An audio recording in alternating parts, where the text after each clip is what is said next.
pagi, salam Planters. Perkenalkan, nama saya Unsia Zulfa Ulinuha dari PT Perkebunan Nusantara 1 Regional 5. Pada kesempatan kali ini, izinkan saya memaparkan mengenai modul manajemen fungsional.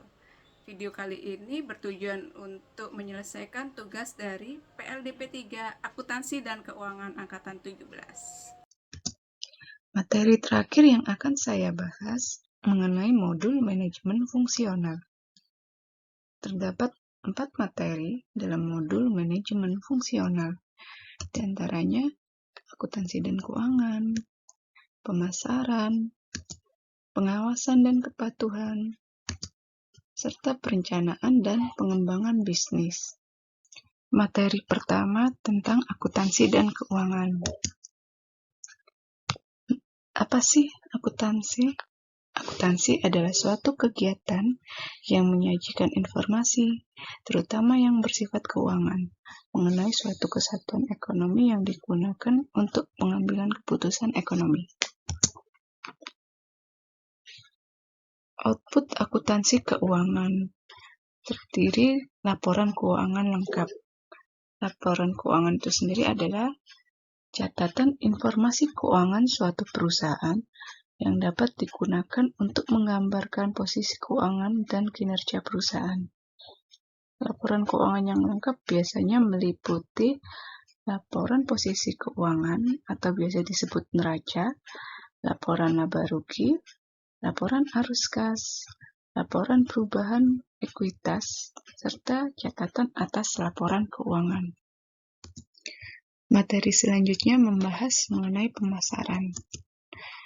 Definisi pemasaran itu sendiri adalah aktivitas dan proses menciptakan, mengkomunikasikan, menyampaikan, dan mempertukarkan tawaran yang bernilai bagi pelanggan dan masyarakat umum. Kemudian definisi untuk pasar adalah sarana bertemunya penjual dan pembeli secara langsung maupun tidak, sehingga terjadi interaksi untuk mencapai kesepakatan harga dan jumlah barang atau jasa yang diperjualbelikan. Konsep dasar pemasaran yang sering kita dengar memperkenalkan konsep inti pemasaran mulai dari keinginan, kebutuhan, adanya permintaan, penawaran, muncul produk, kemudian ada produsen, pelanggan, ada transaksi, relasi, muncul pasar, pemasar, dan pemasaran. Materi yang ketiga membahas mengenai pengawasan dan kepatuhan. Definisi pengawasan menurut Mokler-Serto 2006.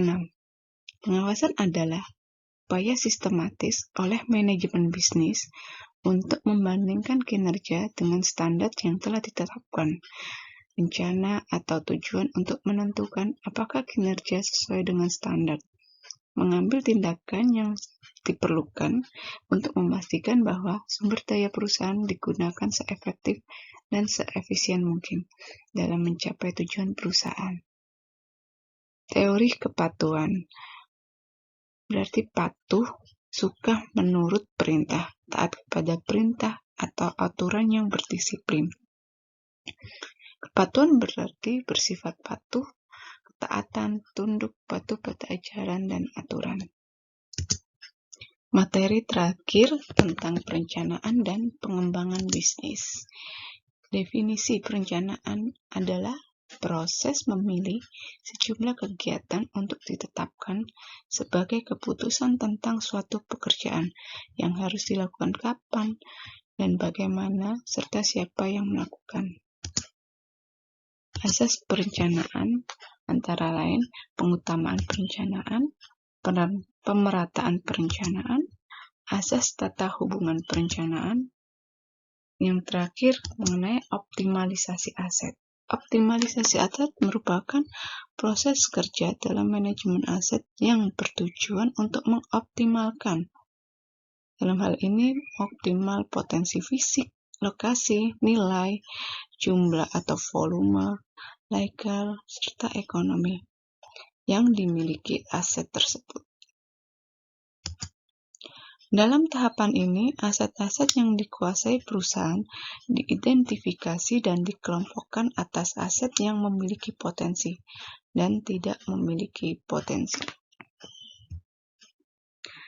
Dilakukan studi highest and best use untuk mengetahui usaha komersial apa yang tepat untuk aset tersebut.